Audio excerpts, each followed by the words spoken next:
சனி பாதிப்பிலிருந்து நம்மை பாதுகாத்து கொள்வதற்கு ஆன்மீக ரீதியாக நிறைய விஷயங்கள் இருக்கின்றது. சனி பகவானுக்கு என்ன செய்ய வேண்டும்? முக்கியமாக நிறைய உழைக்க வேண்டும். சனியினுடைய பாதிப்பு நம்மிடம் இருக்கின்றது என்றால் நிறைய உழைக்க வேண்டும், நேர்மையாக இருக்க வேண்டும். இப்படியெல்லாம் இருந்தால் சனி பகவானுடைய அந்த கெடு பலன்கள் குறைந்துவிடும். நமக்கு உழைப்பவர்களை சனி பகவான் ஒன்றும் செய்ய மாட்டார். ஆகவே கடுமையான உழைப்பும் நல்ல ஒரு நேர்மையான ஒரு நடத்தையும் சனி பகவானுக்கு நம்மேல் ஒரு இரக்கத்தை ஏற்படுத்தும், பாதிப்புகள் குறையும். இந்த சனியினுடைய பாதிப்பிலிருந்து நம்மை காத்து கொள்வதற்கு ஒரு மூலிகை இருக்கின்றது.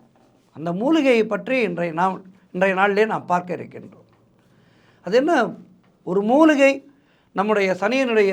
நம்மை சனியின் பாதிப்பிலிருந்து காப்பாற்றுமா என்றால் நிச்சயமாக காப்பாற்றும்.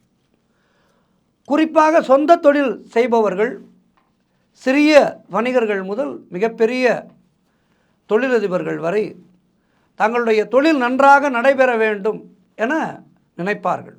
அந்த நினைப்பிலே ஒன்றும் தவறு இல்லை. அப்படித்தான் நினைக்க வேண்டும். அப்படி நினைத்து உழைத்தால்தான் ஒரு நல்ல நிலைக்கு நாம் வர முடியும். ஆக தொழில் நன்றாக நடைபெற வேண்டும், இந்த தொழில் உதவிகரமாக இருக்கின்ற, அந்த தொழிலிலே நமக்கு உதவிகரமாக திகழ்கின்ற தொழிலாளர்கள் முழு மனதோடு நம்மோடு இணைந்து பணியாற்ற வேண்டும், வாடிக்கையாளர்களுக்கு நல்ல ஒரு முழுமையான சேவையை வழங்கிட வேண்டும் என்கின்ற விருப்பம் எல்லாம் எல்லோருக்கும் இருக்கும். எந்த தொழில் செய்பவராக இருந்தாலும், சிறிய கடை வைத்திருப்பவரிலிருந்து பெரிய நிறுவனங்கள் வைத்திருப்பவர் வரை. ஆனால் இது நிரந்தரமானதில்லை என்கின்ற யதார்த்தமான உண்மையையும் அவர்கள் அறிந்து வைத்திருப்பார்கள். நமக்கு கீழே வேலை பார்ப்பவர்கள் இவர் நம்மோடு மட்டுமே இருப்பார்கள் என்று சொல்ல முடியாது.